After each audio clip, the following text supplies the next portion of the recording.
Hello, I'm Leon French, and I'm interested in brain wiring. So, brain wiring is the connections between the parts of the brain regions, and the connections between the neurons. And this defines how we think. So the problem is it's not like a circuit diagram or a wiring diagram. It's not created to be easily understood. And you can sort of see this from this mess of black wires for mouse brain wiring. So in order to help understand this complicated and rich data set, I bring in an also equally rich and detailed data set from the genomic scale. So at the molecular level, I sort of zoom into these blue dots and look at gene expression information. So if a gene is turned on or off in each one of these blue dots. And I bring in gene expression information for about 20,000 genes.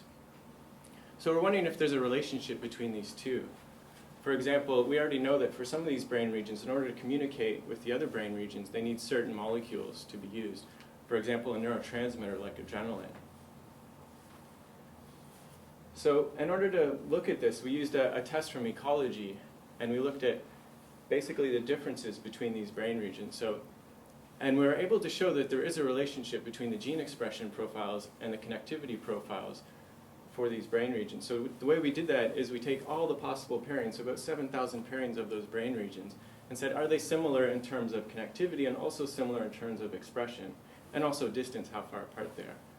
And we're able to show if they had similar gene expression patterns, they also had similar connectivity patterns, even controlling for the strong effect of how close they are.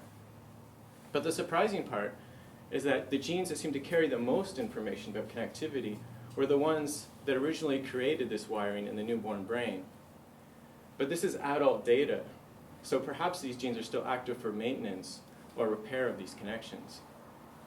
Also, the genes are linked to autism, and this supports some theories of autism which view it as miswiring of the brain, leading to improper information flow. So by providing this connection, this link to the autism candidate genes, to the wiring diagram, we provide a new and interesting link between brain, genes, and behavior.